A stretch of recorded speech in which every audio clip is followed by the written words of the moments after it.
another ERP software cybersecurity breach, lessons from an ERP implementation, and why organizations pursue digital transformations. Those are just a few of the topics that we're going to cover here in episode 184 of Transformation Ground Control. Welcome to Transformation Ground Control. Ground Control. The podcast that covers everything related to digital transformation. This podcast features technology agnostic and international discussions related to digital strategy, software selection, implementation, change management, business process optimization, and everything else you need to know to make your digital transformation project successful. Whether you're embarking on an ERP implementation, supply chain transformation, or any other business or digital transformation, this podcast is for you. Now, here's your host, Eric Kimberling. 5, 4, 3, 2, 1.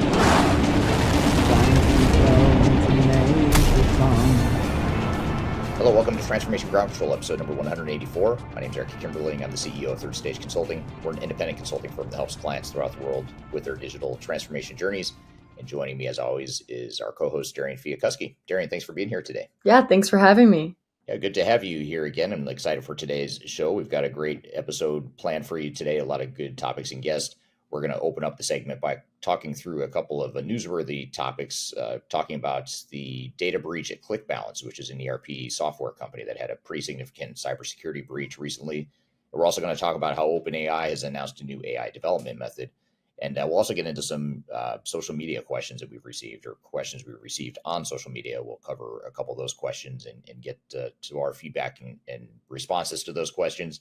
And then later in the show, we will have our guest, who's Alex Ivkovich, who is the CIO at a company called CDF Corporation, and they recently went through an IFS ERP implementation.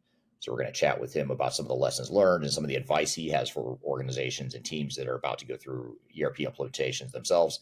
And then later in the show, after Alex is on, we will talk about why organizations pursue digital transformations. So we'll get to that topic later in the show. But before we do, just a couple logistical things. First of all, this is a weekly podcast that covers everything related to digital transformations, including the people, process, technology sides of change.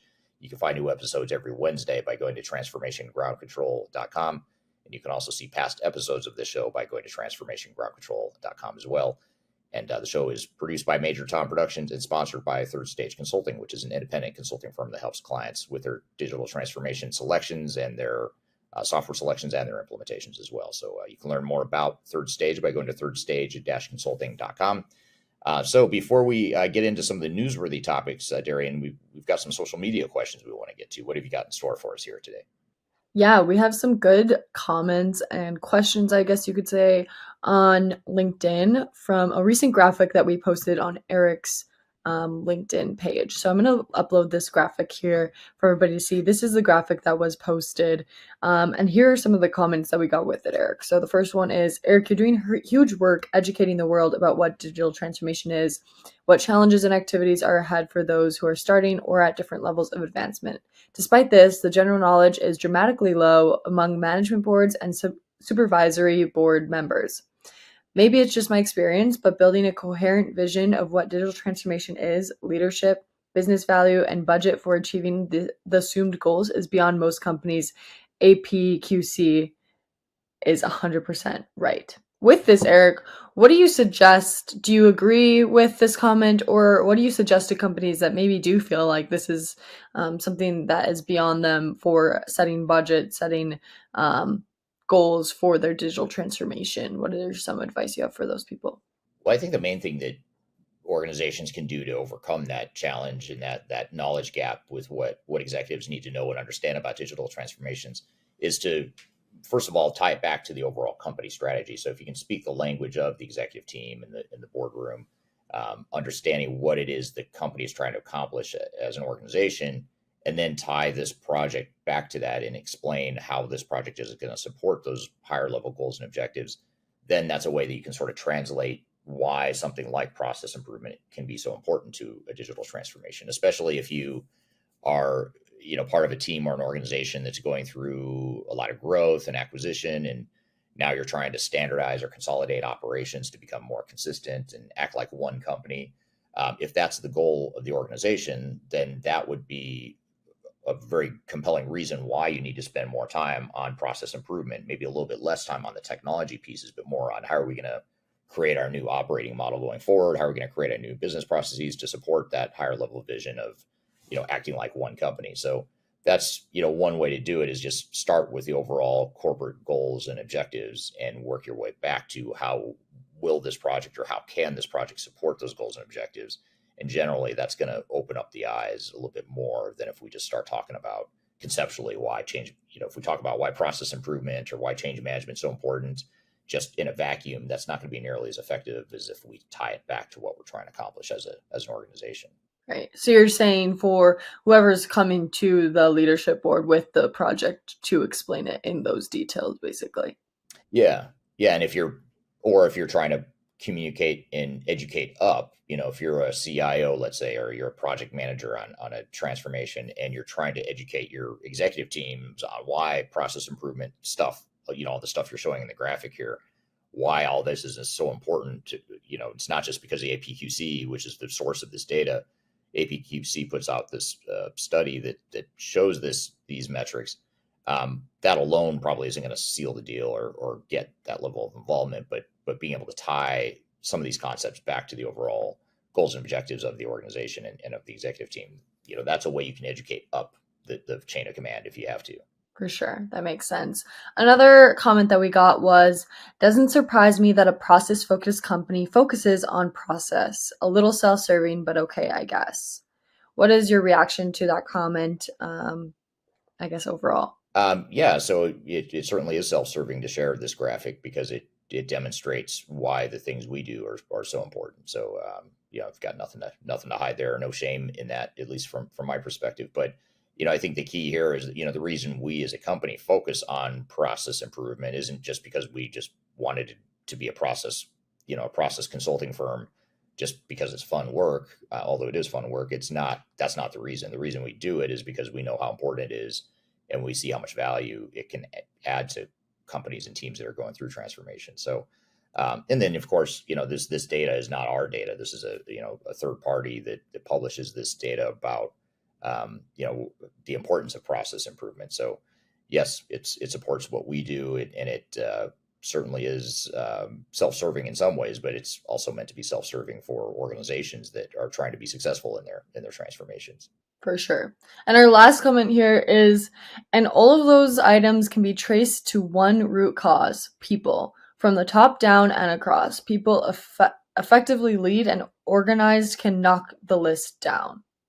What do you think about that? Yeah, it's a great observation and comment. I agree with that. I think if you have, you address the people side of things, it's not just going to magically ensure that you address the business process side of things, but it's certainly going to give you a strong foundation and give you that, just the foundation for being able to do some of this process work. So yeah, I agree. People, if you're going to get to one root cause and you can address the people side of it, that's going to help you be more successful in the process improvement sides of things as well. Yeah, absolutely. I think there was some great conversation on that post. If you want to check it out, go to Eric's LinkedIn and find this graphic, or if you are listening in, look at this graphic on YouTube and you can kind of make your own opinions on what you think about it.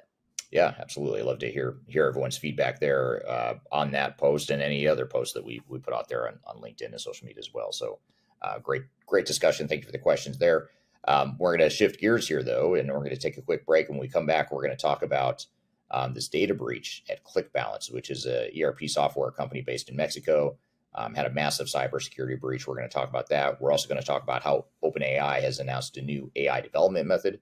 So we'll get to those two newsworthy topics here after the break. And then after that, we will have our guest on the show, our first guest, Alex Ivkovich, who is the CIO of a company called CDF Corporation. And he's going to be with us talking about some lessons from his recent ERP implementation. He recently upgraded IFS. The ERP software vendor IFS was the upgrade, and he's going to talk about some of the lessons there. And we'll also later in the show talk about why organizations pursue digital transformation. So be sure to stick around. We've got a lot more to cover. We'll be right back with more Transformation Ground Control.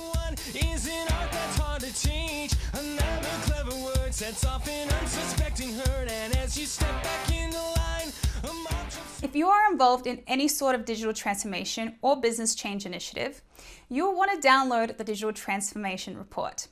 With its comprehensive overview of business and technology trends and best practices, this report is a must-have guide for any transformation project or executive team. Download this free report by visiting Third Stage Consulting at thirdstage-consulting.com. You can also visit our website to learn more about us or download independent reports, videos, and other best practices. Again, visit thirdstage-consulting.com today to learn how you can take your transformation to the third stage of success. Are you looking for ways to promote your product or service to enterprise technology decision makers and influencers throughout the world, like the ones who listen to this podcast? Major Tom Productions creates media, events, and influencer marketing for B2B technology providers. Our productions are exciting, educational, disruptive, and effective. Most importantly, they create results. Our content is unlike any other in this industry, engaging, influential, and trusted by technology buyers and influencers throughout the world. Each month, our productions reach hundreds of thousands of targeted buyers and decision makers who trust and engage with our honest and tech-agnostic content. With long-tail viral results and engagement with our content, Major Tom Productions provides a way to reach your target market and create awareness, calls to action, and a connection with potential customers. So collaborate with us today. Learn how we can feature your product or service on podcasts such as Transformation Ground Control, Journey to S4HANA, and Journey to Dynamics 365. We can also feature your brand on our YouTube channel called Digital Transformation with Eric Kimberling, which boasts over 100,000 subscribers and over 2 million video views per year. You can also participate in our in-person events, including our Digital Stratosphere Conference. Contact us today to learn more. We can tailor a marketing campaign that works for you. We look forward to helping more people learn more about and become engaged with your brand.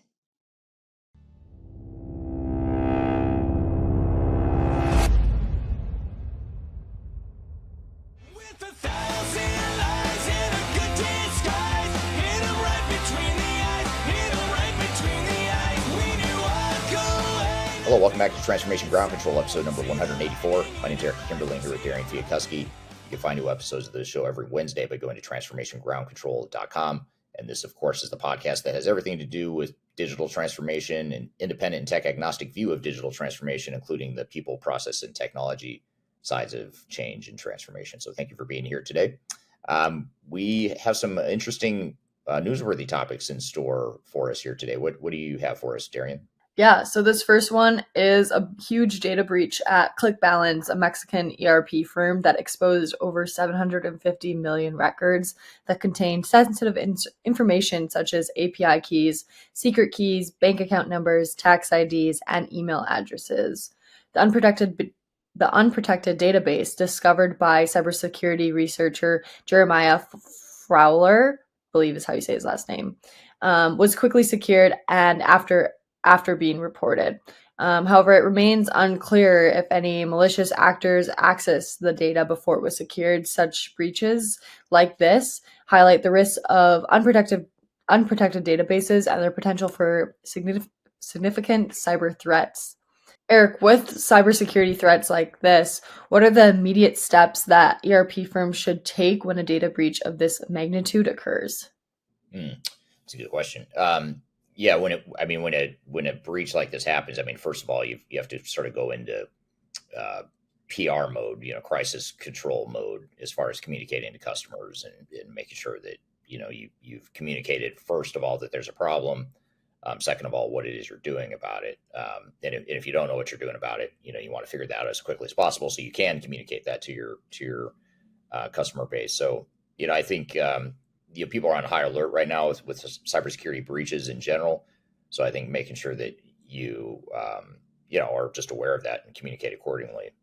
That'd be the first thing. But as far as like the technicality of like how to fix the breach, I mean, obviously you just want to fix it. I know that's a oversimplification, a gross oversimplification of the process, but it really depends on what the actual breach was and what the problem was. But I'd say you've got to get a solution, at least a plan in place as quickly as possible, and you've got to communicate with your stakeholders and your customers as quickly as possible. Yeah. So speaking of clients and letting them know, what does that next step look like then? And what strategies do you recommend for supporting the clients afterwards that are affected by the data breach? Yeah, that's a great question too. I mean, I think you have to reassure them, first of all, what it is you're going to do to fix the problem at hand, but also what you're going to do to preempt or to proactively address the challenge and make sure it doesn't happen again, or at least that same type of breach doesn't happen again.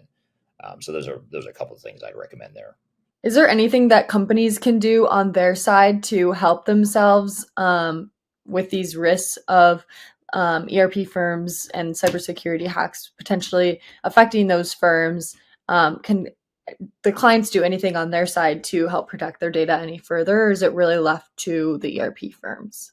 Well, unfortunately, a lot of the control has been given up to the cloud providers. So, they're the ones that have the security protocols and need to have the right protections in place to protect against hacks and sort of the more nefarious, intentional cybersecurity attack sort of thing. But so that part is a lot more difficult, I'd say, because the cloud providers are the ones that need to provide it. And you have to, in some ways, trust that they're going to provide the level of security that you need. But I think just as big of a risk, maybe even a bigger risk, is not so much the hackers, the outside people that are going to come in and hack your system. It's the people that are touching the data every day, the employees that don't fully understand, or they accidentally create a security issue that isn't really a technical issue. It's more of a human user type of issue. So I'd say that's where companies do have control, as far as how you set up security profiles and how you lock down certain sets of data and ensure that you have someone who's really watching and protecting your data.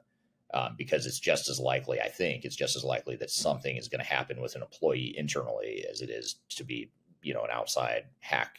In this case, 750 million records affected or exposed. That's a massive cybersecurity breach. Obviously, that's a big deal. It's a big impact. So, that does happen clearly, but what's even more common, a little bit more under the radar that you don't hear as much about, is all the data breaches related to employee mistakes, just human error. So I think training people, having tight processes and controls and security profiles, those are the things that companies can do something about. For sure. And with that kind of maybe the things that you don't hear as often and the big ones, where do you see the future of data security evolving for ERP systems with all of these different breaches happening across all different levels? I mean, it just underscores how important it is, because it's just going to keep getting more and more intense, I think, over time, as more data is moved to the cloud, and as more you get some of these bigger hyperscaler type companies that are hosting mass amounts of sensitive data in their data centers. They just are creating bigger bullseye, bigger targets. So it's sort of like the stakes are getting higher, and because the stakes are getting higher, it sort of perpetuates the need to have a solid cloud provider that has good cybersecurity protocols in place, because they have so much to lose.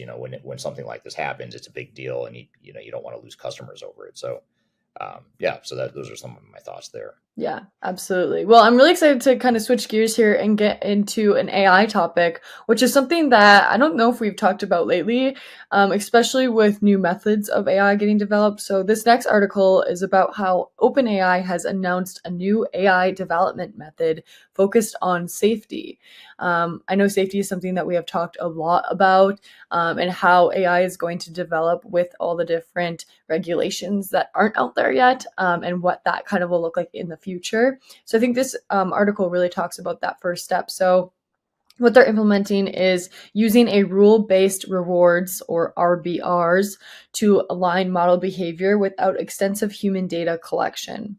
This approach follows the reassignment of safety executive Alexander Madry to a new project, raising concerns about OpenAI's commitment to safety. The method aims to ensure AI behaves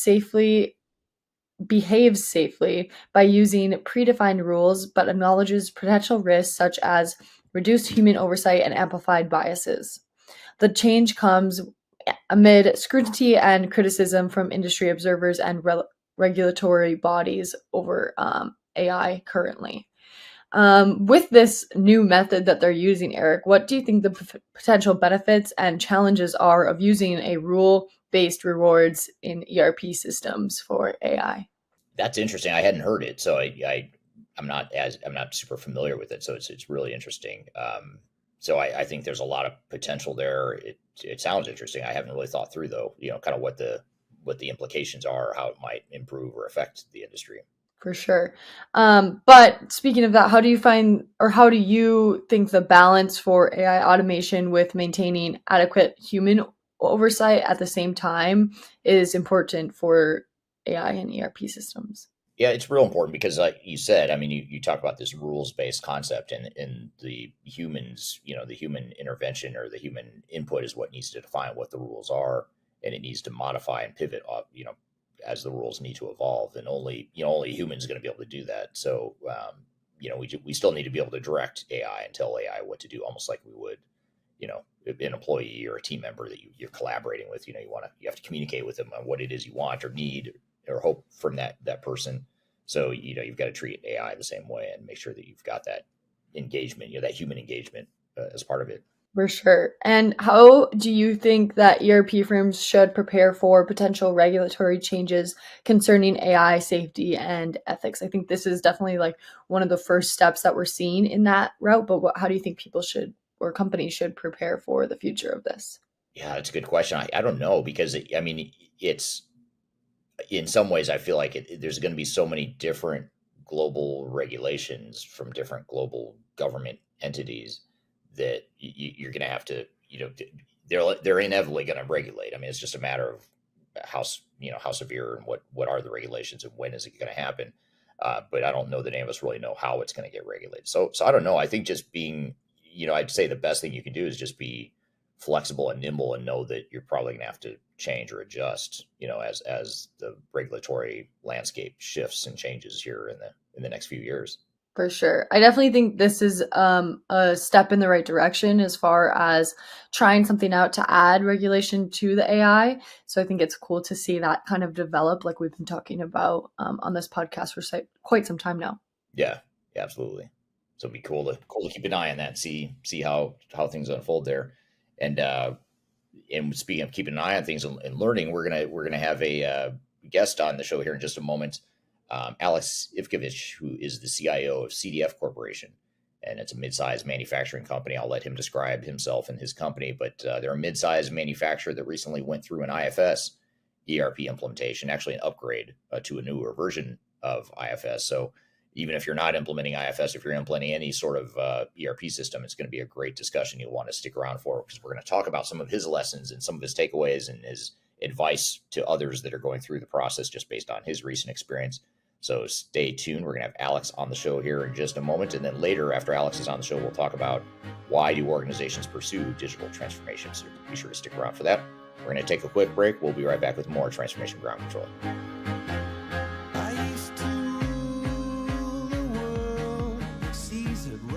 Hi, this is Eric Kimberling with Third Stage Consulting, and I want to invite you to join our annual tech agnostic conference called Digital Stratosphere. Digital Stratosphere is a conference that features some of the industry's brightest minds, greatest thinkers, and it's a great opportunity to network with peers, other industry people, other CIOs, other project team members that are going through digital transformations or ERP implementations. We've got a great lineup of speakers this year. It's a 3-day event, a lot of great entertainment, networking opportunities. I'll be there as one of the keynote speakers, along with some of my favorite speakers in the industry as well, both within Third Stage Consulting, but also outside the company as well. So I encourage you to check it out and learn more. You can go to stratosphere2024.com to learn more about the event. You can see the agenda, the way it's shaping up. and you can see some of the past testimonials of people that have attended.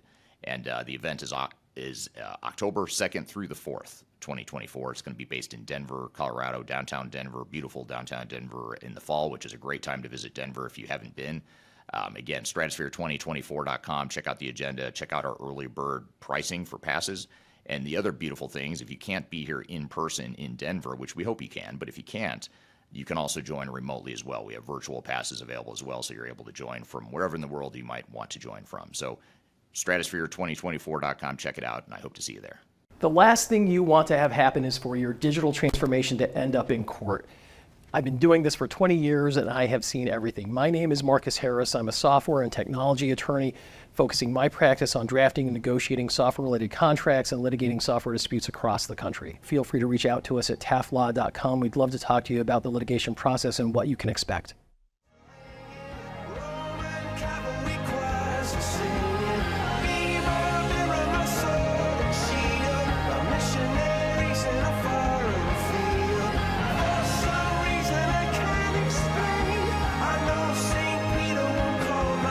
Hello, welcome back to Transformation Ground Control, episode number 184. My name is Eric Kimberling here with Darian Chwialkowski.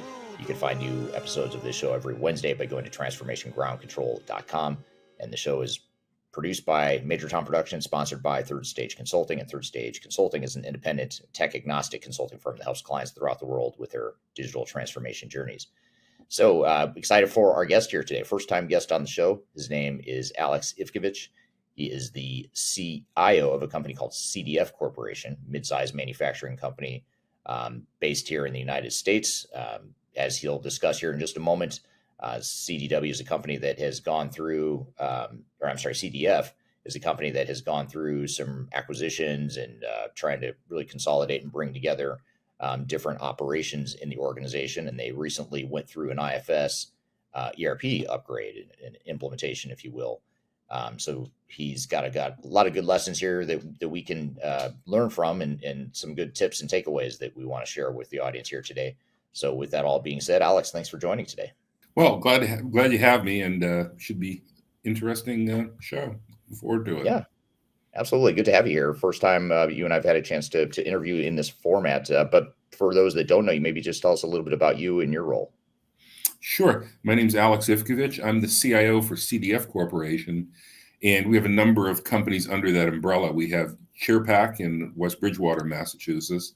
We have QuadPack in Värnamo, Sweden, and we just picked up a new company called Esperacle in Barcelona. So we're mid-market, about 500 employees total between the companies, and we deal in packaging. We make stuff out of plastic, shipping containers, all the way down to those pouches you see in the grocery store for kids' food. We make about half of those in the U.S. actually. Okay, great. So mid-sized company, make packaging materials and that sort of thing. Yeah. Is that? Yeah. Pretty tell us much a little bit. I mean, how hard can it be, right? Well, everything's simple, right? Right. If only. But so tell us a little bit about the situation, sort of the landscape of what, this project, when you went through this ERP project. Tell us a little bit about where you were and where you're starting from and where you're going to. Yeah, absolutely. So we've been on IFS for about 17 years now. And, I know there's people listening with SAP and Oracle and different infrastructures, but IFS massively redid their product, basically. They went from an app sort of based system to an online system, cloud version. And it was basically huge changes. The upgrade process was a bit complicated. And so it was what I call a very major upgrade in the system. The user interface changed completely, just, anything you could think of. So it was a process. It took us about 9 months. We learned a lot from it. We went live in November. We tend to do our major upgrades on Thanksgiving. I hate to take my people's Thanksgiving holidays away, but sometimes you got to do what you got to do. Just to be clear, we manufacture 24 hours a day, 363 days a year. So uptime is big for us. Yeah. Yeah. Imagine a lot of people listening are in that same boat, needing that sort of reliability and uptime with their system. How big of a change? I'm sorry, go ahead. was just going to ask, how big of a change was that, being on the same system for 17 years and then upgrading to a newer version of the same software? Was it more or less difficult than you thought, just the magnitude of change and the impact to the company? It was big. It was sort of interesting. And in talking to other users and stuff, they saw kind of the same thing I did, where newer users actually had less problems than the experienced users. The change thing is always tough for people. And the system operated basically the same way. There wasn't massive functionality difference, but the user interface was completely new. One fortunate thing was they put the new user interface into the old version, so we're able to convert people over slowly into the user interface. So when we went live on the new version, it was less of a strain that we had to do the whole thing, obviously, user interface and functionality as well. Right. Yeah. Well, and I imagine after 17 years, a lot changes with the technology, and there's a lot of nuances, I imagine, that probably add up over time as far as just the volume of changes and the. Well, sure. And we had upgraded the old version too, obviously. We were on their latest and greatest, but it was just, this was a massive sea change in systems. Yeah. And while I'm getting into some of these questions with you here, Alex, I'd love to hear from the audience, just where are you all joining from today? We tend to get a global audience here joining us. I'd love to hear what city and country you're joining from today. If you don't mind just dropping in the chat, we're watching the chat with any questions or comments you have. So that's a good place to start with, just understanding where everyone's joining from today. So thank you all for being here. And so had you been through an ERP implementation before? What was your experience with ERP projects in general prior to this upgrade that you guys just went through? Well, I put the original IFS system in. We were on a system called Glovia, and they were still green screens. We went from green screen to a modern ERP system, and that was on version 9. So we went, or 8. So we went through 2 major upgrades of IFS, over the past 17 years. Gotcha. Okay.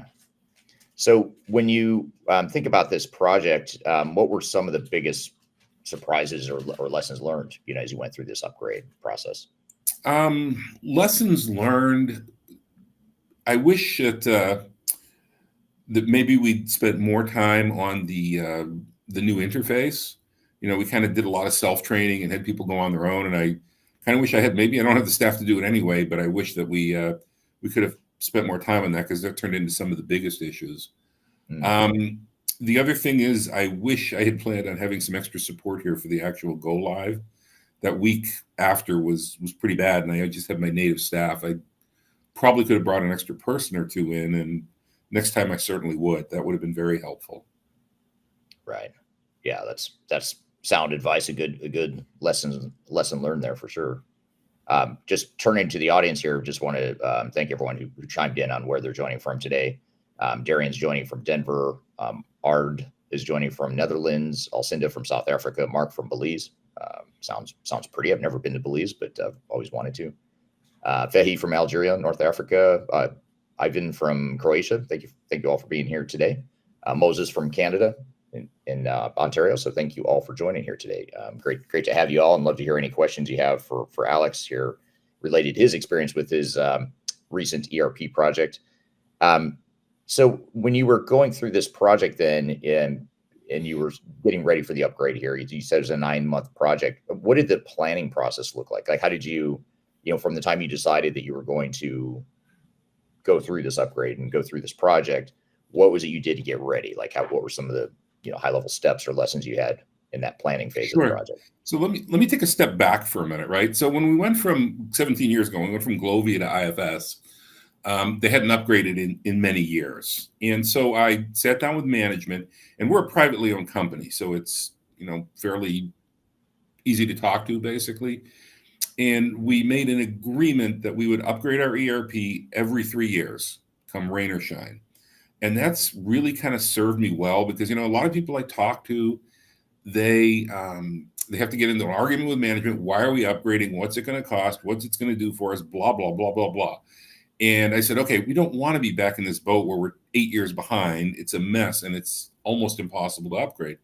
So they agreed to that, and we've done that consistently for the last, like I said, 17 years. We've upgraded every 3 years. So we kind of knew where we were going and when we were going to do it. So that, Thanksgiving was ordained well in advance. So we started poking around with it probably a year before then, knowing it was coming and knowing how huge of an upgrade it was. IFS already had this version 1 of this new system out at that point, so we could look at it. So we started by getting it live and playing with it and getting our data in there, and my team going in and trying different things. We invited people. We didn't open it up at that point, but we invited people from other divisions to come in and look at stuff and run stuff. The other important point, and it's one I'm very proud of, is our ERP is completely unmodified. We don't have a single modification. That is extremely unusual, I guess, but it is amazing when you're doing an upgrade or trying to fix something or you have a problem. During the initial upgrade way back when, I kind of looked at people and they're like, oh, we have to have it this way. And I'm like, I get that, but we can't do that right now. But I'll tell you what, let's just try it the native way. And you come back to me in a few months, and if you really can't get your job done or things really don't work, then we'll go ahead and we'll look at a modification.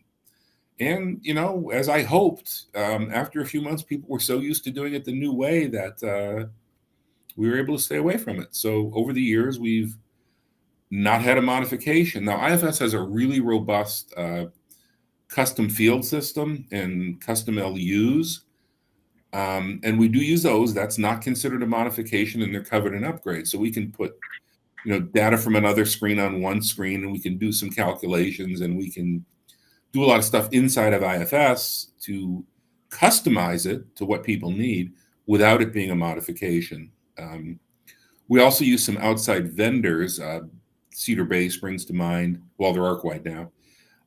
And we do modify some of their stuff. So gun transactions to make the shop floor stuff go better and things like that we will customize. But the actual base ERP system is completely unmodified. That's impressive. I mean, it's pretty rare. I mean, it's I know a lot of organizations and teams that strive to do no customization, but to actually achieve that is pretty impressive. It takes a huge amount of it's been great. I mean, we do some beta stuff with IFS, and they love us because we're unmodified. You know what I mean? They don't have to look at both sides. There was a question you asked before that I was starting to answer, and I went down that rabbit hole. Could you repeat that? I was talking about the planning process, or I was asking about the planning process. Right. So that was our first piece, is that we moved our data in. We had people start looking at it, testing. And then my team had a discussion with how we wanted to do this. And it basically came down to getting people just used to the new interface first in the old one. And our original plan was we were going to actually shut people off from the old interface and force them to move over.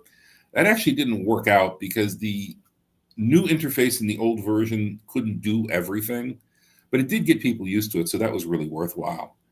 The other, and this would go under lessons learned. So we do use a lot of outside partners. We use some robotic software for our accounts payable, for example, which is huge, 85% labor savings, according to our accounting department. We have, shop floor guns and scanners all over the place. That's an outside vendor. We use a lot of SCADA stuff. And one of the preparation steps that I probably could have done a little bit better, lessons learned, is I didn't really push the partners to say in writing, yes, we will have this done by this date. It was a lot of, we'll do that. We've done this. Oh yeah, no problem, no problem. Well, when it got close to the implementation, there were some problems. And the partners hung us up as much as anybody. I'm not going to pick on any particular company here, but I think a good lesson to learn is if you have outside vendors, you have to pay as much or more attention to them as you do the core ERP, because they change so much stuff in going from the IFS, we called it Apps 10, to IFS Cloud, that a lot of the vendors had to re-implement their stuff and rewrite their stuff. And in some cases, they completely weren't ready. We went as long as probably a month to 6 weeks without some fairly important systems working. We had workarounds. You can always use the native stuff, but a lot of extra labor and a lot of extra time and stress. Yeah, it's good. I mean, that's a good lesson, especially when you've got multiple vendors and someone's got to coordinate all that and kind of make sure that it's all syncing up and tying together and integrating the way it should. And document it. Don't just take their telephone assurance that we're going to be ready. I want an email that says by this date we will have this product ready. You know what I mean? Next time I would insist on that. Yeah. So as we moved on, we did that. We had people test. I kind of have this theory about testing and users, buy it or not. I think people will test for the first week or two after you send them the email, and then they're going to go back to doing their job and not doing much of anything else. And then when they realize that the upgrade's a week or two away, they're going to panic and do the rest of their testing. The time in the middle, I just find, unless you really push them, they don't do very much. I mean, people basically, a lot of people, if you're accounting, clerks, manufacturing, they want to do their job and go home. They're not interested in doing a lot of extra stuff. So I think you really have to stay on top of the testing process and realize that people have other jobs to do. You can't monopolize their time, and you have to plan it well. I'm here with Alex Ivkovich, the CIO of CDF Corporation. He's sharing with us some lessons learned from his recent ERP implementation. We've got a lot more to cover, but first we're going to take a quick break. We'll be back with more Transformation Ground Control.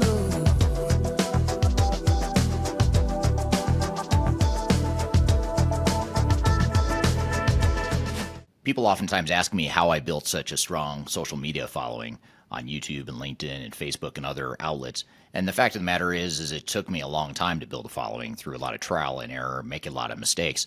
Had I known that there were companies out there that could help me build my brand, I would have done that a long time ago. I didn't know that, but the good news is that there is today a consulting firm that will help you through building your own personal brand through some of their training programs. The company is called Roloff Consulting, and if you're familiar with Emma Roloff, she's someone that I've had on this podcast before, and she's well known in the digital transformation space as well as the sales space, and she's big on TikTok, YouTube, and LinkedIn. And she and her husband have started a training course and a training company that focuses on helping people build their personal brands and helping them to sell themselves digitally. So whether you're a salesperson that's trying to reach more customers or you're an individual that's just trying to build your personal brand, that's something that they help with through their training programs. And they've offered listeners of this podcast a free 5-day LinkedIn challenge. And I encourage you to check it out. I've included a link below for this podcast. If you go to the podcast notes, you'll find a link that gets you free access to this 5-day challenge where you'll get step-by-step guidance. You'll get real results. So you'll get some tangible results from the program. And you also get a special offer at the end of it. So it's exclusive to listeners of this podcast. Be sure to check out the link below if you want to work on building your personal brand, or if you're in sales and you're trying to reach more people. Whatever the case may be, check it out. It's free to listeners of this podcast. You can check it out via the link below. Interested in working for a company that truly values your unique skills and experience? Here at Third Stage, we don't hire based on resumes alone. We look at the full candidate, experience, and willingness to provide excellent service for our clients. Within a technology, independent, and agnostic consulting firm, you have the opportunity to learn across industries with a diverse group of clients. Our consultants also have the opportunity to diversify their portfolio and learn across technology systems. If you're interested in joining a high-growth entrepreneurial organization, please reach out to us at work@thirdstage-consulting.com.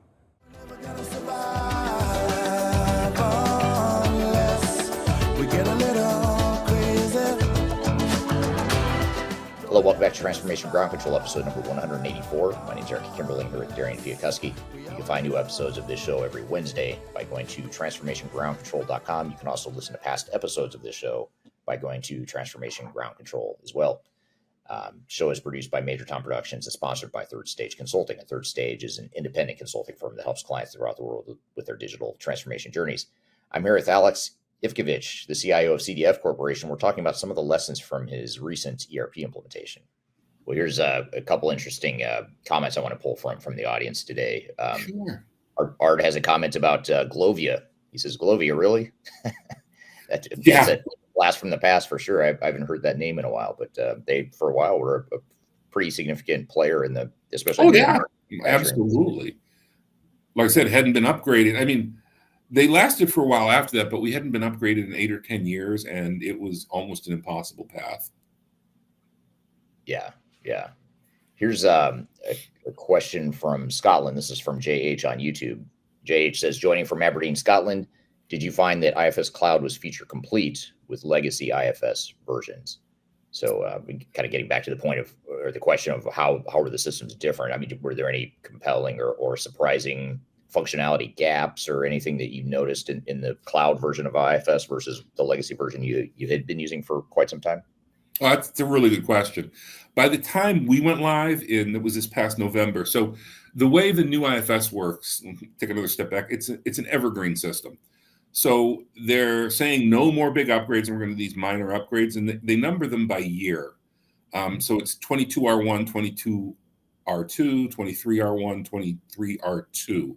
And I want to say they started on 21R2, but don't quote me on that. But it's been a year or two. So by the time we went live, it was 23R2. And I would say it was mostly feature complete. I mean, there were some details, obviously. Some things are always going to be different. And a few specific things that stuck out were they took away the keyboard shortcuts. Some of them are coming back now. That drove people. It's those little details that really get to people, right? Sometimes more than the major stuff. I mean, in terms of major functionality, we could manufacture, we could ship. There was no problems there. But some details that they're actually still catching up on. But overall, I say, yeah, we were in good shape. Right. Yeah, good stuff. Here's a follow-up question from Art. Kind of getting back to your point a moment ago, Alex, about you're saying how the employees would start and then finish pretty intense, and then there's that gap in the middle where there wasn't a lot going on, or there wasn't as much work happening potentially. So the question from Art on LinkedIn is, how do you push during a long period? So how do you sustain that momentum and keep things moving along, given that dynamic that you were talking about? Yeah, it's difficult. I mean, I think that you can do a formal process and an informal process. So, I told you we have different companies spread all over. So when I'm visiting, I'll, pop into various managers' offices that I know are key, and we'll just talk. Hey, how's your testing going? How's it go? How are you doing? We haven't done anything lately. That upgrade's coming, and when, a week before the upgrade, I only have X amount of staff. So if you have problems, you're going to have problems. And in some cases, you have to get pretty serious about it. And, oh, we don't have time. We haven't tested. Well, okay, but you need to understand something. The day we go live, if there's problems, first we're going to focus on the people that did test and getting functionality for the company working. And if that means you have to go 4 or 5 days without getting help, I mean, I'm sorry, we don't want to torture you, but that may be how it is. If you could test ahead of time and we can find these problems, you're really doing yourself a lot of good. And I think you can send out all the emails you want, but I think that face-to-face, talking to people and letting them know that what's going to happen. And like I said, I mean, you got to be a little bit careful with that, because that could sound almost threatening, you know what I mean? But you have to make people understand what's going to happen in a clear way. And certainly it did happen in a few cases where people didn't test, and now they were shocked that things didn't work. And I'm sorry, but what can I do? And then the other thing is to document it. So if you look at something like, I don't know, a customer order to manufacturing, we'd send out emails that say, okay, customer service, just put these orders into the new system, and then send it on to the planners and say, okay, can you plan them in the system? Send it to manufacturing. Okay, can you guys pretend that you're running these orders? And then send it to shipping and say, okay, can you guys pretend you're shipping these orders? So by kind of directing the process from end to end, we could kind of push them to test a little bit. To accounting, can you please test your month close process? For all the different companies. Yeah. That makes sense. Sounds like a good process. And James on YouTube says, especially the global project, workshops were mandatory for us. So I imagine the more complex, the more dispersed you are, the more disparate the processes are, the more siloed you are, the more, those global workshops become pretty important. Yeah. For those processes. One of my issues is, as I say, we cover 4 or 5 different companies, and they're all very different. And so if I was going to take the, say, customer service from each company, I can't really put them into one workshop. I have to have 4 of them, because they're so different that it just wouldn't be smooth. One is going to go off in one direction, the other in another. So that's tough. We did things a little bit different when I was talking about the new interface. So what we did is we gathered together training documentation and videos, et cetera. And we told people, okay, we're going to give you a week and we want you to study this stuff. And then the next week, the IT team is going to be available for some 2-hour meetings. You're welcome to come in, ask whatever questions you have, let us know whatever problems you have. So we tried it like that. It worked out okay. I mean, a formal workshop where you make people sit in it for an hour, we didn't really do that, but I can see where it makes a lot of sense depending on your structure and your organization. Yeah. And you've got to, that's a good point. You've got to sort of be true to who you are, and you've got to fit sort of your culture and your style as a company. And you're going to have to come up with a different approach, I imagine, based on that. Well, yeah, I mean, anything we're talking about is going to be different. I mean, it flows from the top down. How does the management work? At some companies, if you threatened that everyone had to sit in a 2-hour workshop, there'd be mutiny. And other companies, they'd be like, yeah, okay, that's normal for us. But Right. Are there some places where I think that could have helped us? Absolutely. Yeah. Now, what about from a change management perspective? This is from Alcinda on LinkedIn. Alcinda asks, would you say the need for change management is less important in the upgrade of an ERP system than when changing or replacing the entire system? Oh, absolutely. Like I said, the core system worked the same. It was the interface people were dealing with. There were some changes, and then a lot of crazy stuff, like for some reason they renamed database fields. So, but much less change management. If you were bringing in a new ERP system, that's going to be massive. I'm going to assume that the processes are going to change, and that is going to call for some serious change management. So, yeah, I would definitely agree with that statement. Yeah. Now, you mentioned a moment ago, just a second ago, Alex, you mentioned how, depending on you type of company you are, you might structure the team different, or you might have just different approaches. How did you guys structure the project team, at least at a high level? We sort of didn't. I mean, I have my team, of IT people, and then we have these different companies, and we just sort of approached them singly. We didn't have a single project team. Now, I think remember that I said we're mid-market, 500 employees, and I think one of the important things I've always believed is someone's got to be in charge.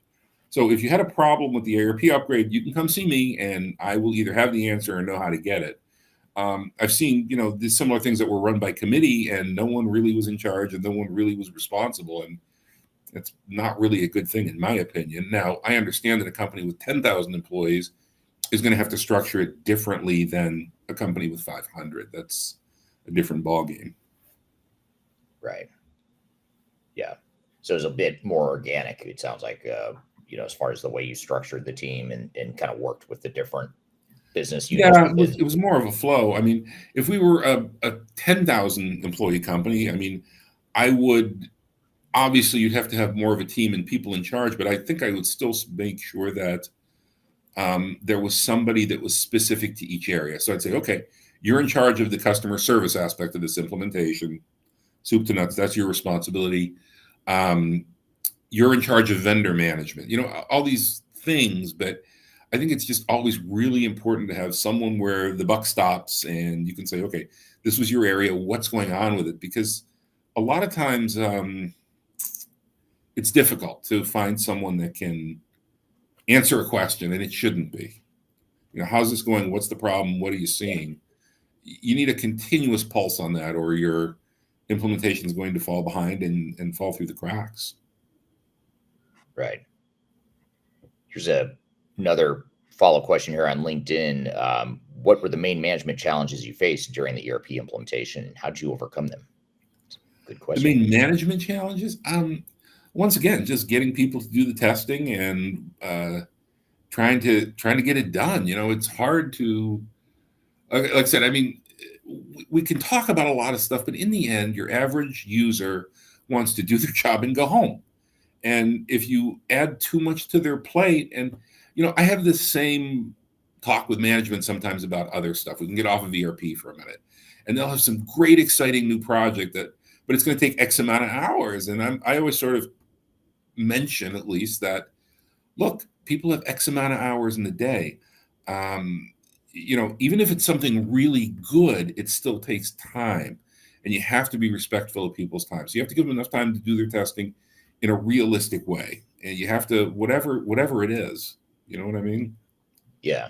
And I think it's easy for us as leaders to say, well, we'll just give them a little extra work, and how hard can it be? And that 100%, right? Because you got to remember something. You're not the only one doing that.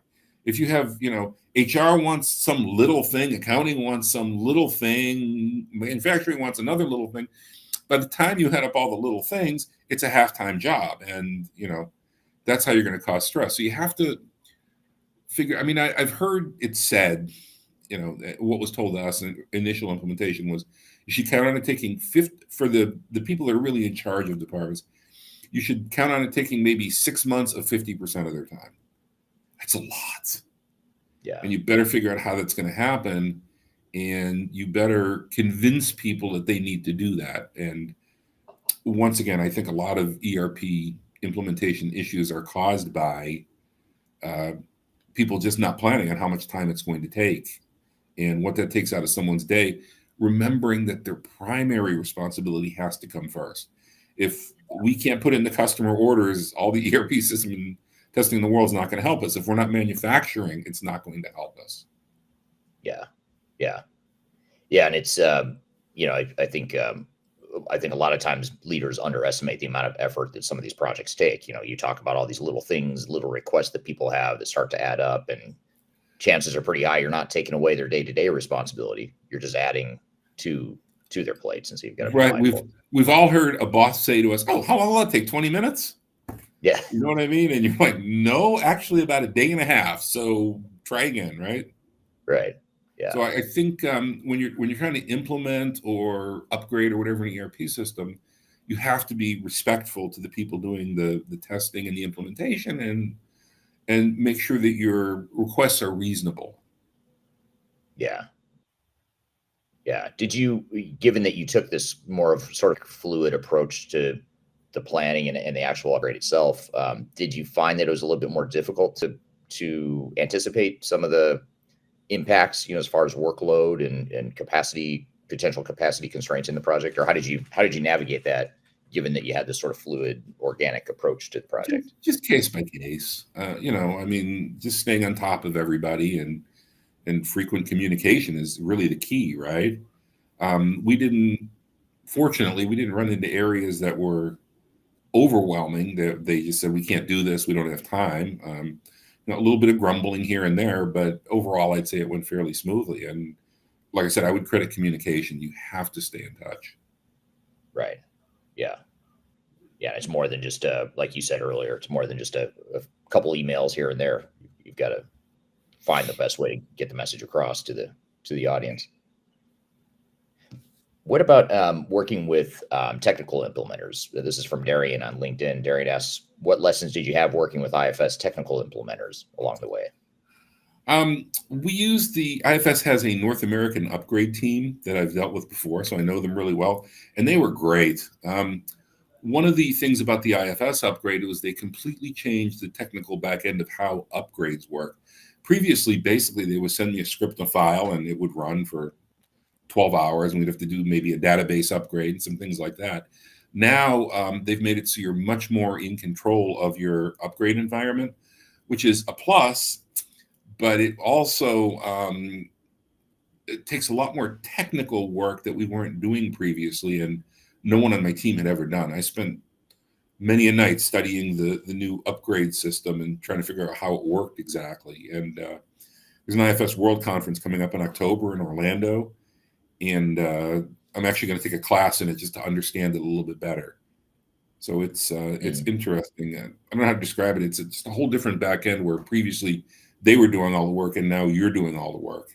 I'm here with Alex Ivkovich, the CIO of CDF Corporation. He's sharing with us some lessons learned from his recent ERP implementation. We've got a lot more to cover, but first we're going to take a quick break. We'll be back with more Transformation Ground Control.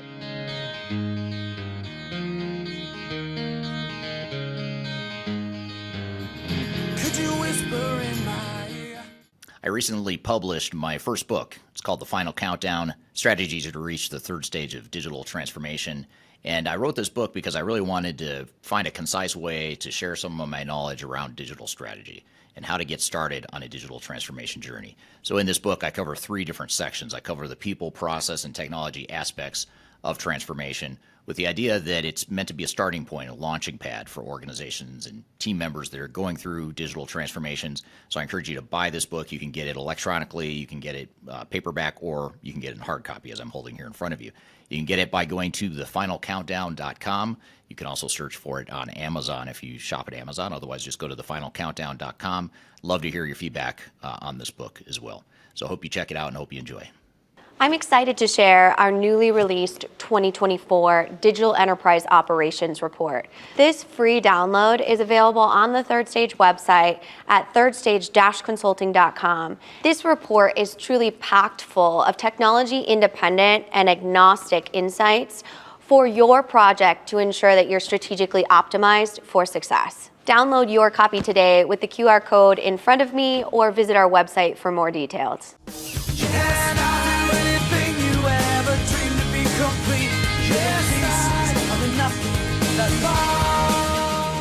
Hello, welcome back to Transformation Ground Control, episode number 184. My name is Eric Kimberly, here with Darian Chwialkowski. You can find new episodes of this show every Wednesday by going to transformationgroundcontrol.com. You can also listen to past episodes of this show by going to Transformation Ground Control as well. Show is produced by Major Tom Productions and sponsored by Third Stage Consulting. And Third Stage is an independent consulting firm that helps clients throughout the world with their digital transformation journeys. I'm here with Alex Ivkovich, the CIO of CDF Corporation. We're talking about some of the lessons from his recent ERP implementation. This is from Marcel on LinkedIn. Marcel says, how mature do you consider the IFS partner ecosystem? As an IFS customer, are you finding it easy to find the top talent / IFS partner to be able to manage the implementation successfully? Yeah, IFS has grown massively. And Eric, I know you track the market, so I think you can probably vouch for that. And previously, they weren't really big on using the partner infrastructure so much. Now they've expanded. They realized they couldn't organically grow unless they really started to get some help from outside partners. And we have some partners we've used for many years that we like quite a bit. I find them invaluable. They work well with us. I think it's still shaking out a bit. There's a lot of sales and purchasing. There's a fairly large partner called ArcWide now that bought one of our vendors, Cedar Bay, that we've used for many years. So I think it's still shaking out a bit, but overall, I'd rate it pretty high. We were successful using them, and I'm still successful. So we're doing one of those minor upgrades I talked about. We're in the process now, and partners helping me with the technical stuff that was some of the issues. So pretty well. Right. Good. So what were some of the other challenges? Any other challenges we haven't talked about so far, as just challenges or surprises you had along the way as you're going through this upgrade project? No, the one thing I mentioned is that the new user thing I found was interesting, where people we just hired were fine with it, and people who'd been here a long time really had a problem. Some of the database stuff. And one question my boss always asked me that I've never been able to answer: why is printing always the biggest problem? Don't know why. Every ERP implementation or upgrade, printing fails, and reporting and printing are always a nightmare. Like printing labels, you mean? Like labels and things No, like that? like reports and everything else. Just printing in ERP always seems to be a huge issue. It's just clunky. But overall, I mean, nothing shocked me or surprised me. Everything went kind of like we planned, with the usual hiccups along the road. And I should talk for a minute maybe about a little bit of upgrade philosophy. And one of my core beliefs is that whether it's an implementation or an upgrade, the more fancy stuff, the more you try to add or change processes, the less successful it goes. So when I'm planning an upgrade, you'd asked about the planning process, right? All I want to do on that upgrade day is get everybody's process back to where it was on the old version. If they can come in and just do their job the same way with no improvements at all, I'm perfectly happy. And I know sometimes that's a political issue, because you go to your board or your management and you're like, oh, we're going to get this new system or upgrade, and it's going to have all this cool new stuff, and they want to see it. But the way I look at it is this: you only have X amount of staff and X amount of money and X amount of time. If you can get people back to their baseline, right? And then once that's calmed down and everything's running well, now you take your staff and you focus on different things, and you make improvements and bring in some of these new systems. Now your team can focus on that. They're not being screamed at about 1,000 other tickets from the upgrade process. the people are used to the new system. They can do a better job of implementing. They'll see how it works and maybe some of the advantages. So I'm just a big believer in the simplest upgrade or implementation possible. Get it done, get them on the new system, and now take your time and do a better job of implementing these improvements and these fixes. And like, re-implementation is a dirty word to me. I wouldn't do that in a million years. Let's get it upgraded. Then let's start re-implementing. Even if you want to re-implement, say, your customer service flow or something, do it after. Why make it too tough? The other big advantage is when you have a problem, if you've re-implemented or you're making all these wholesale changes, now you don't know where the problem's from. Is it from the upgrade or is it from the re-implementation? So for all those reasons, I think the simpler you keep it, the better your chance of success. Whether that's an implementation or a re-implementation, keep it simple. Right. Yeah, it's good advice. The simpler you can make it, the better. There's already enough complexity as there is in these sorts of projects. So why make it more difficult than it needs to be? So was there, and I guess this question, it sort of relates to what you were saying earlier about the discipline you had to have to not do customization and to, use the software off the shelf, out of the box, the way it was built. But was that as sort of a culture shock to employees, or did you see any aspects of this upgrade process that was a culture shock, or was it difficult for you? Talked about some of the tenured employees that maybe a little bit more difficulty adjusting. But how did you maybe just talk a little bit about the people impact and how you navigated the whole people side of change during this? It was directly related to how much testing they did ahead of time. I mean, I could tell you exactly which departments tested how much. Like, I have 3 different accounting departments, and I can tell you the ones that really got into it and knew everything, the ones that said, we'll fix it later. And some people have the philosophy, if it breaks, they'll have to fix it for us. We'll do it later. But you could really tell who did the testing and who did the learning and who decided not to. And their satisfaction afterwards was directly related to that. The ones that went with the process and did the testing, I think, made it through pretty easy. There was a lot of grumbling from, some people that didn't do that. And so my boss would come to me and he'd say, oh, so-and-so is complaining about the upgrade. I'm like, how much testing did they do? Well, not much. Well, what can you know what I mean? Right. So it's very, very related to that. It's like anything else. Preparation, planning, testing are key. And your satisfaction on the other side is going to be directly related to how much of that you do. Right. Yeah. I mean, it makes total sense. And I think a lot of times people forget to recognize that the testing process is about testing the software. Of course, it's testing the technology, testing processes, but it's also about getting people comfortable. It's getting 100% to involve, like getting them to own this and to sign off on things. I mean, you're sort of getting the broader organization involved. So you're not just, the IT guy pushing this change to the business.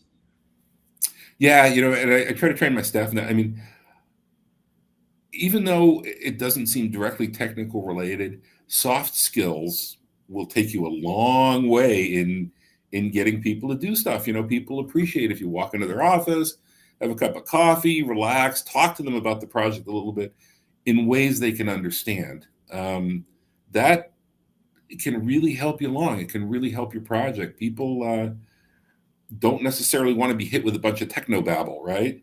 Well, we're going to buy this because, and just having those soft skills, I think, is really helpful in making your project successful. Yeah, absolutely. Yeah, it buys you a lot of, you have a lot more margin for error, when you've got the people involvement and commitment, that sort of thing. Sure. Did you ever have a time where you felt like it was, this is turning into sort of an IT thing and it's harder for us to get the business involved, and especially with the workloads that people are dealing with and that sort of thing? Was that ever a challenge, or did you struggle with that at all through the process? Oh yeah. I mean, I always wish for more, right? Right. There were times where I felt like it's just us and going, oh, this is just not going to go well. People aren't doing enough and it's going to hurt. But, in the end, it worked pretty well. Yeah. Yeah. Good deal. So if you could go back and do this upgrade over again, you get a mulligan here. You get to start over, do it. Okay. Do it do it better, what are a couple things you might change or do differently if you could? I probably would have got a little bit more help. My IFS specialist was overwhelmed. So I probably would have, maybe for 3-4 weeks before the upgrade, went to one of the partners that was asked about, and they have some very good people. And I think I would have made some arrangements to have some help from possibly 3 or 4 weeks before upgrade day to maybe 2-3 weeks after. I think that would have been really helpful. I would have brought in some temporary help.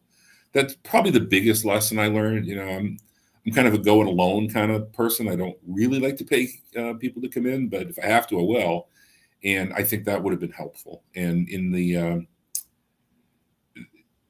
I did do a post-mortem, with management, and they were like, yeah, we would have paid for that. That would have been good. Yeah. That's good. And you mentioned before too, that go live support piece of it. You talked about that too, about how, having more support especially at the time of go live or at the time of the code over. That seemed to be another lesson that you were talking about too. It's an interesting thing about that. So we went live on Thanksgiving Thursday here in the U.S. for people overseas, right? It's one of the biggest holidays of the year here in the United States, just to set the stage for overseas. Everything's closed. And the companies were closed on the Friday, and then we had the normal weekend shift starting up in manufacturing. And we made it through Monday, and very few complaints. Everybody kind of made it through Monday without a problem. And then Tuesday, it hit the fan.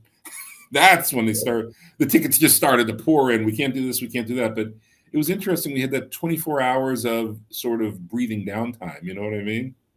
And then it just went crazy. I don't know why. Right. Yeah. Now, what about, let me get to a couple of comments here, actually, before I get to this question. But this is from James on YouTube. James has a comment that says, same here. There's a fine line between handling the migration internally and saving money versus handing it off to consultants. And it's not only, let's be clear, it's not only just saving money, although that's certainly an aspect of it, but it's also, so you bring a consultant in, now you have to bring them up to speed. They have to be trained. They may or may not work the way you're used to. A consultant can also be a little disruptive. So I think you have to carefully choose and plan how you want to do that. But yes, absolutely, it's a decision. Like I said, it's not black and white, but he asked me what I would do different. I think that's one thing I would have considered doing differently. Right. Here's a really good question that I'm curious to hear your knee-jerk reaction to this, Alex. But this is from Art on LinkedIn. Art says, what if there are problems and the project is led by an ambitious program manager who's rewarded with a bonus bound to the deadline of implementation only? So I'd say your structure is wrong. If you have, they should be responsible. They should report to management, okay, this is going to take longer because of X, Y, or Z.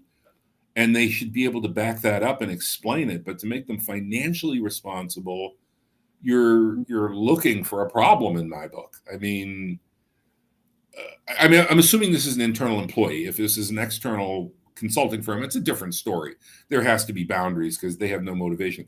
But if this is your internal employee and his bonus is going to be based on getting this done in time, I wouldn't go for that. I wouldn't agree to that, and that would scare the hell out of me, quite frankly. They should be motivated because they want to do the right thing for their company. And if I can go to management and say, look, we're just not ready, we need an extra month, if they can explain it and say why it happened and have a sit-down discussion about it, then that should be okay without them getting kicked in the pocketbook. Yeah, it's a good point. Sometimes implementing on time is not the best thing. I know we all, as project managers, the project manager and all of us says, no, you should implement on time. You should implement on budget. Of course, we strive to that, but there are times where it makes a lot more sense to delay a go live or cut over and get it right because the impact and the cost is so much less severe. 100%. Now, I think what you have to watch out for is sometimes it becomes too easy to delay. Yeah. You really have to be motivated and driven that you want to hit that date. And you're going to look at it as a personal failure if you don't hit that date. And I certainly do, man. If I missed that date, because we were close on a few things. There were a couple of things I wasn't happy about. But I would have looked at that as a personal failure, and they don't need to hit me in the pocketbook. Management would have known how I felt. And I think that should be all the motivation you need. Yeah. And I think that, you have to look at, you're kind of getting into strategy and structure here with the project, but, sometimes I think teams and leadership within organizations, they mean well. They say, hey, what if we want to go live on time? So what if we give someone an incentive to hit a go live date? I mean, it sounds reasonable enough, right? But if you really peel back in and that sense, understand, it like, does. but it could drive the wrong behavior. Like, to your point, if it could be that, you don't want to necessarily overly motivate someone to hit a date, potentially arbitrary date too, by the way. Right, because people are going to spend that money. You know what I mean? Yeah. And oh, well, we can't do this. Do we still want to go live? Well, we have to go live. We have no choice. We had a problem in that we couldn't get Crystal reports running, and that's a very major part of our operation. It's used for operational reporting and even things like shipping paperwork and customer order acknowledgments and everything else. We're having real problems with it.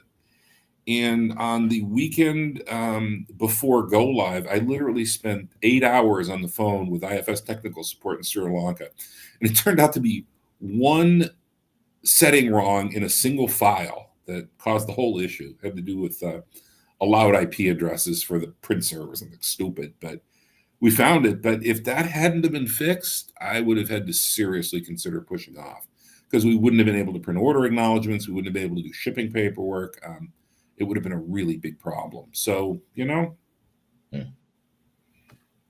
that's well, and, another thing too, there's also the incentives that teams sometimes create. They think they want to have a vendor come in at a fixed bid. Let's do a fixed bid, and that way we can contain our costs. That's another thing that just sort of came to mind as you were describing that. Sort of the incentives sort of gets a little bit screwed up, because now you've incentivized your partner to implement as fast as possible and as cheaply as possible, and that's not always the right answer either. So it's sort of like you got to figure out what these unintended consequences are of some of the decisions you make when you're structuring a team or building incentives or trying to motivate a team. Right, and that's what would worry me. So if we used an outside vendor for the upgrade, right, and so you've got a big penalty clause in there or a big bonus clause if they make a certain date, it's going to be hard for the lower level employees of that vendor, whoever that is, to be able to go to their management and say, guys, we got a problem here. This isn't going to work.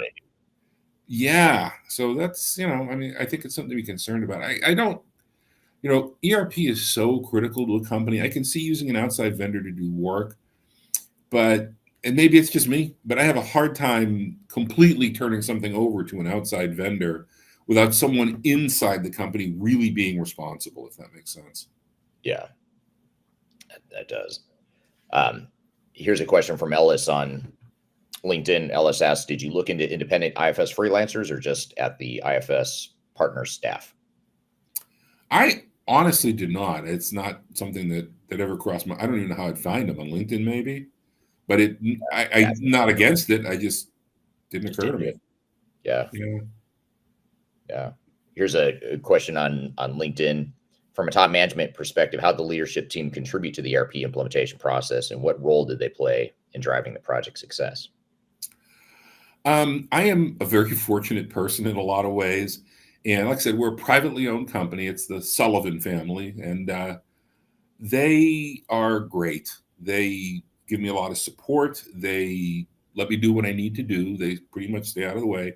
But if I need something, they're right there for me. But I realize I'm a lucky guy. That's not the truth anywhere. They, whatever I asked them to do, they would do. And that's very helpful. So, they knew that when I was saying we need to do this testing, it was also coming from them. And it was something important to the company. And they supported that.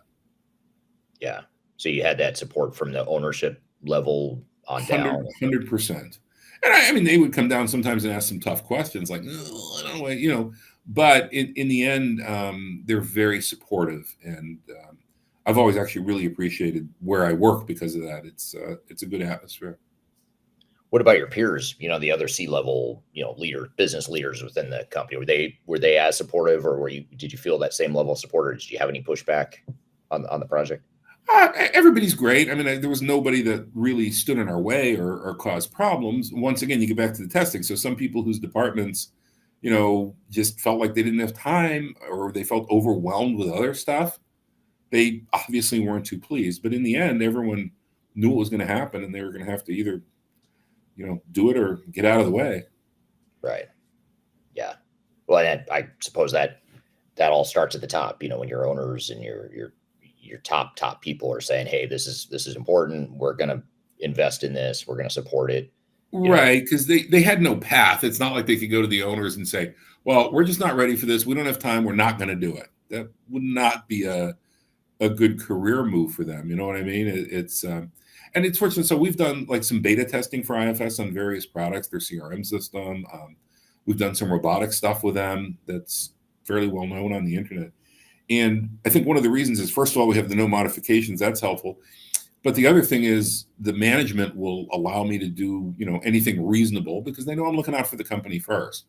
So if IFS calls and they want to beta test something, we don't have to go through a board and 25 hoops. We can just kind of agree to do something, and we can be flexible about it. And I think that's it's really paid off for us over the years. Right. Yeah. Very good. So when you think back at this project and you're sort of reflecting on the project, and you're giving other CIOs, other business leaders advice on how to handle their ERP upgrade or their re-implementation, their full implementation, whatever it is, what are the top 2 to 3 keys to success, or the top 2 to 3 takeaways you'd leave with anyone that's about to go through this similar process? My number one would be what we talked about. Keep it simple. Try to implement back to baseline and then grow from there. You'll be much happier. Modifications are evil. Stay away from those. And watch the soft skills. If you can get people with you and understanding and stuff, your implementation is going to be more successful than if you just throw a bunch of technical stuff and some manuals at them. Get people on your side, make them want to help you. Yeah. And make them part of the solution. And, you talk about testing. 100%. Yeah. And that's going to, once again, that's going to look very different in a company with 500 people versus 10,000. But I think even in a company with 10,000, you can make it personal to some extent. Not, I can't sit down with 10,000 employees and have an hour-long meeting with each one, but, you can be seen, you can be heard, you can be seen to be supportive. And, there's 2 different kinds of help desk systems. There's help desk systems where you're left with the feeling that they really want to help you solve your problem. And there's help desk systems where you're really left with the feeling that they have metrics to hit. And by sending this email to you on time, they've now hit their metric, and they really don't give a darn after that, right? And right. I think if you're looked at as the first one, where really your issue is to solve people's problems versus you're dogmatic, here's my numbers, I just have to report to management that I solved X amount of problems in X amount of time and everyone's happy, not so much. And it's those users, it's the end users that are really going to make or break you in the end. Yeah. Yeah. So one of the questions I saw scrolling by was someone asked about key users. And one of the things that surprised me a little bit was you can't always identify key users by how you think they're going to be. So we had in one of the companies, we had a customer service person that was newly hired. He'd been there like a month. And he turned out to be a huge asset. He loved testing everything and working with us to make it done. But I didn't even know the guy's name when we started. And there are other people who've been there for years that I would have thought, oh, they're going to be involved in this, and they just really weren't that interested. So the key users, yes, but give everyone a chance to become one. I think that would pay. All right. Thank you, Alex. Great conversation. Learned a lot from you and some of the lessons that you and your team have and shared with us here today. We're going to debrief and cover a couple of these, some of the takeaways and some of the lessons from that conversation. But first, we're going to take a quick break. We'll be back with more Transformation Ground Control. Just tell me what you've got to say to me. I've been waiting for so long to hear. I'm excited to share our newly released 2024 Digital Enterprise Operations Report. This free download is available on the Third Stage website at thirdstage-consulting.com. This report is truly packed full of technology-independent and agnostic insights for your project to ensure that you're strategically optimized for success. Download your copy today with the QR code in front of me or visit our website for more details. Hi, this is Eric Kimberling with Third Stage Consulting and your host of Transformation Ground Control. I want to encourage you to read our Guide to Organizational Change Management. It's a free report or a free guide that we publish. It's one that I actually wrote that talks about best practices and lessons learned as it relates to change management. So as you know, on this podcast, we cover a lot of stuff related to the human sides of change, organizational change management, including training, communications, org design, all kinds of stuff as it relates to change management. So if you're trying to learn more about change management or you're looking for more direction and ideas on how to get started on your change management strategy and your overall journey, be sure to check out this guide. You can read it by scanning the QR code on the screen in front of you or in the links below for this particular podcast episode. You can find a link to take you to the page that will allow you to register to go ahead and download that and read it for free. So be sure to check it out. It's the Guide to Organizational Change Management, written by yours truly. I hope you enjoy it. Let me know what you think, and hope you enjoy the rest of this episode. I could never be the right kind of girl for you. I could never be your woman. Hello, welcome back to the Transformation Ground Control Podcast. My name is Eric Kimberling. This is episode number 184. You can find new episodes of this show every Wednesday by going to transformationgroundcontrol.com. The show is produced by Major Tom Productions and sponsored by Third Stage Consulting. And Darian, we just had Alex Ivkovich on the show, and he was talking about some of the lessons from his recent ERP project. What were some of your thoughts or takeaways from the conversation? Yeah, I mean, I think you can always learn a lot, especially from someone that recently just went through an implementation, because their experience and what challenges they faced is something that for a lot of companies, they could probably relate to in the future when they are going through their implementations. So I think it's definitely really important to listen to those conversations. So hopefully you can avoid some challenges or mistakes that maybe they made along the way, or just have a knowledge of, what you're getting into and what to expect for your implementation. So I think that's always really important. I know he shared a lot of different things, and you asked him quite a bit of different questions about his project and, the challenges that he faced.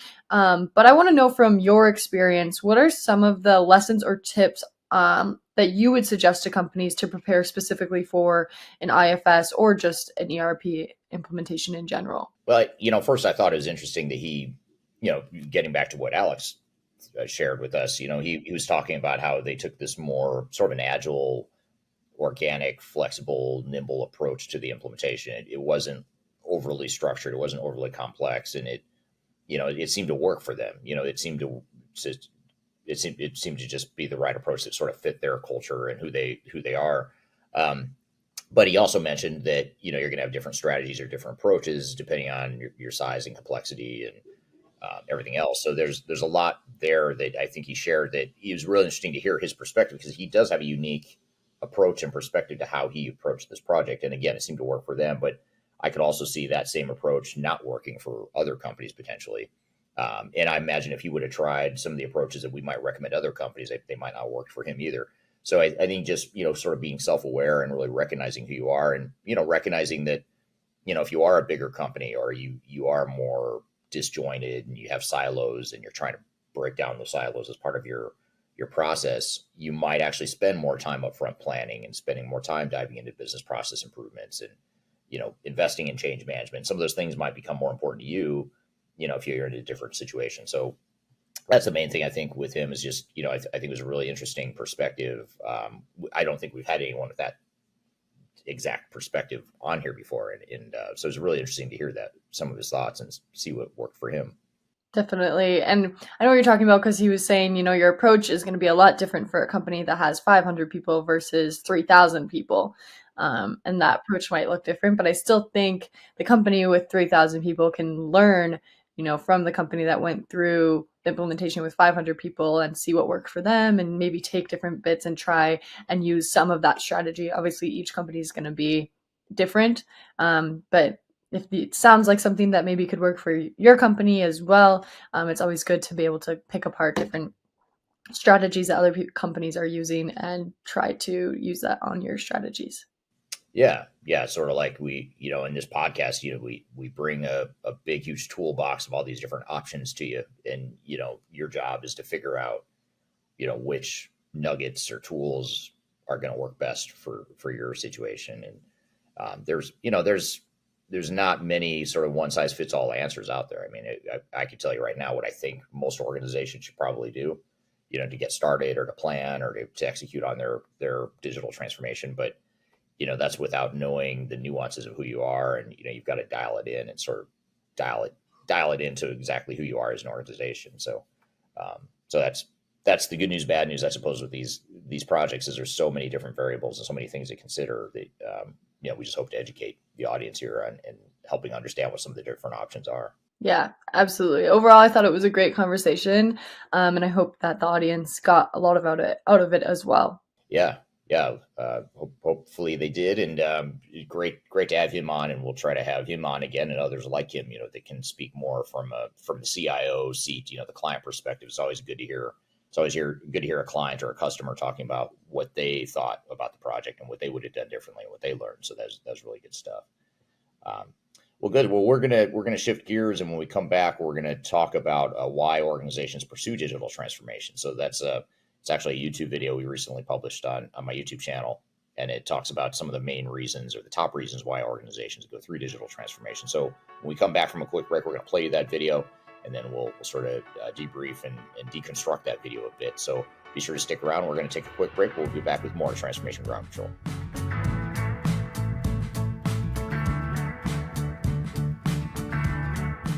Hi, this is Eric Kimberling with Third Stage Consulting, and I want to invite you to join our annual tech agnostic conference called Digital Stratosphere. Digital Stratosphere is a conference that features some of the industry's brightest minds, greatest thinkers, and it's a great opportunity to network with peers, other industry people, other CIOs, other project team members that are going through digital transformations or ERP implementations. We've got a great lineup of speakers this year. It's a 3-day event, a lot of great entertainment, networking opportunities. I'll be there as one of the keynote speakers, along with some of my favorite speakers in the industry as well, both within Third Stage Consulting, but also outside the company as well. So I encourage you to check it out and learn more. You can go to stratosphere2024.com to learn more about the event. You can see the agenda, the way it's shaping up, and you can see some of the past testimonials of people that have attended. And the event is October 2nd through the 4th, 2024. It's going to be based in Denver, Colorado, downtown Denver, beautiful downtown Denver in the fall, which is a great time to visit Denver if you haven't been. Again, stratosphere2024.com. Check out the agenda. Check out our early bird pricing for passes. And the other beautiful things, if you can't be here in person in Denver, which we hope you can, but if you can't, you can also join remotely as well. We have virtual passes available as well, so you're able to join from wherever in the world you might want to join from. So stratosphere2024.com. Check it out, and I hope to see you there. The last thing you want to have happen is for your digital transformation to end up in court. I've been doing this for 20 years and I have seen everything. My name is Marcus Harris. I'm a software and technology attorney focusing my practice on drafting and negotiating software-related contracts and litigating software disputes across the country. Feel free to reach out to us at taftlaw.com. We'd love to talk to you about the litigation process and what you can expect.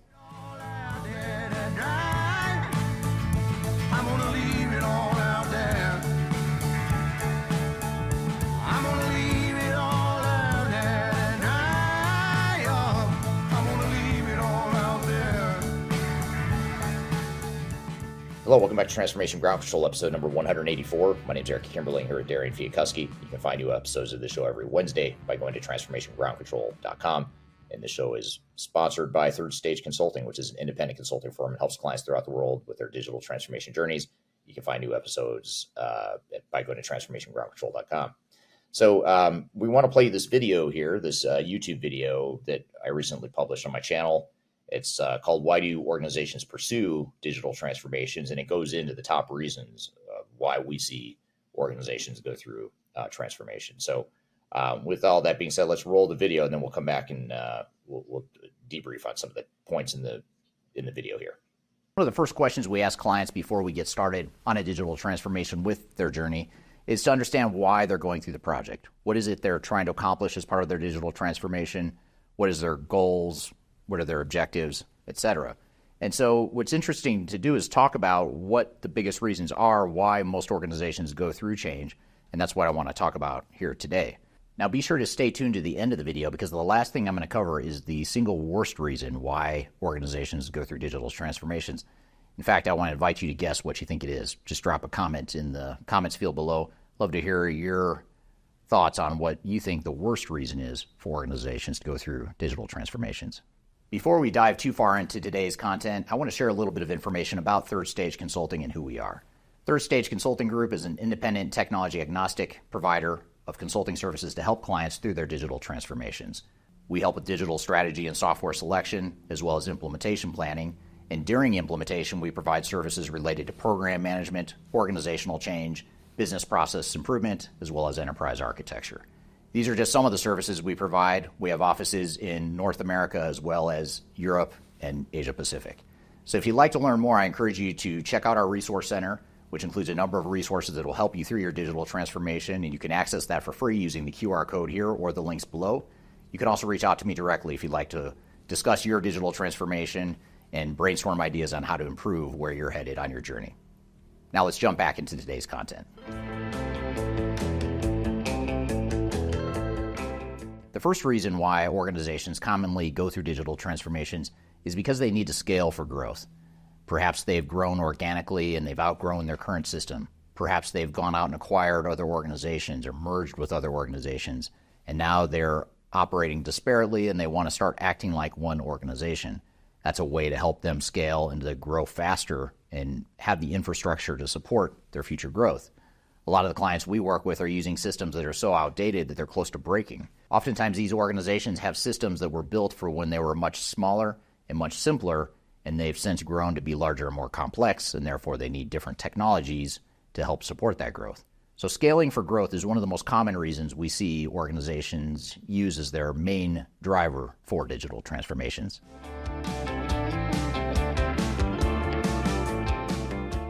Another common reason for digital transformation is to automate inefficient processes. More often than not, organizations we work with have a lot of manual processes, a lot of spreadsheets and databases and disparate systems, old legacy systems, and in some cases, paper-based processes that are very inefficient and consuming a lot of time and money.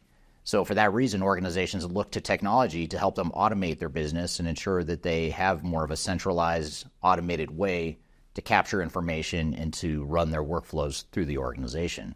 Now, this is something that's especially important in high-cost labor markets. So if you're in a developed part of the world with very high labor costs, efficiency can be material to how profitable your organization is. And even if you're not suffering from high labor costs, just pure inefficiency can slow down your organization, reduce your profitability, reduce your customer experience, and reduce your overall success as an organization. So automating inefficient processes is one of the most common reasons why we see organizations going through digital transformations.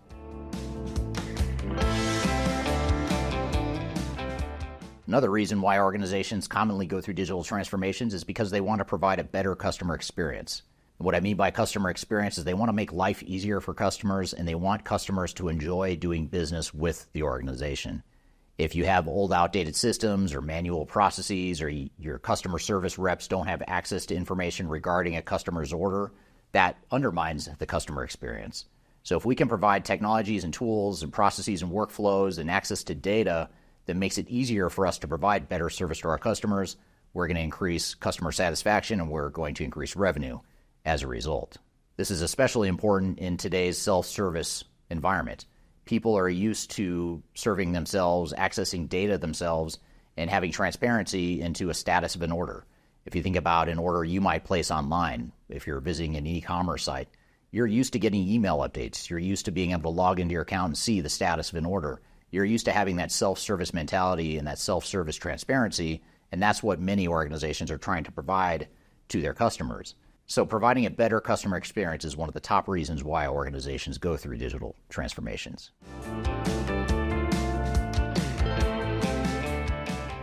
Just as organizations want to use digital technologies to provide a better customer experience, they also oftentimes want to use technologies and tools to provide a better employee experience. They want to make employee work lives easier. They want to give employees tools that they can use and they can train faster, they can onboard faster. And what that does is that just opens up organizations to a bigger employee base. And not only does it make it easier to hire new employees if you have tools that are appealing and easy to use and easy to get trained on, but it also keeps employees around for longer. Because they're not frustrated by old, outdated technologies, they're more likely to stay. It's more likely that they're going to be highly satisfied with their work experience than if they're using an old, outdated system. One of the most interesting dynamics I see still in the marketplace are these old legacy organizations that are using really outdated technologies like mainframe on-premise based systems. Those old systems that had like the green screens, didn't have a graphical user interface.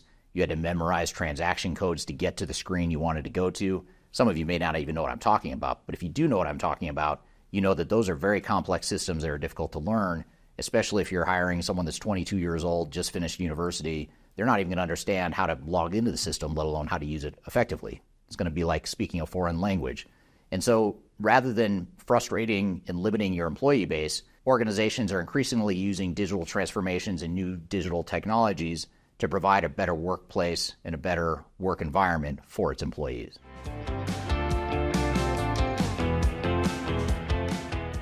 Organizations are increasingly reliant upon and dependent upon good information. Information about what's happening operationally, information about inventory, customer orders, that sort of thing.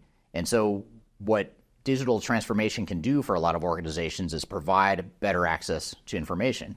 And this has always been a challenge and a top reason for organizations going through digital transformations, but it's becoming even increasingly important nowadays because now we have new technologies like artificial intelligence and machine learning and robotic process automation, things that allow us to really game change our business and change our business materially for the better, but only if we have access to good information and good data. So digital transformations are oftentimes a way for us to take all this disparate data and this dirty data that we've been hoarding for years and years, or maybe even decades, and it gives us a way to now access that data and make better use of that data so that we can make informed decisions from that data. So increased access and transparency to data and to information within our organizations is one of the top reasons why organizations go through their digital transformations. Now, next, I'm going to talk about the final reason, which is actually the worst reason why organizations should go through digital transformations. But before I get there, I want you to drop in the comments field below what you think that is.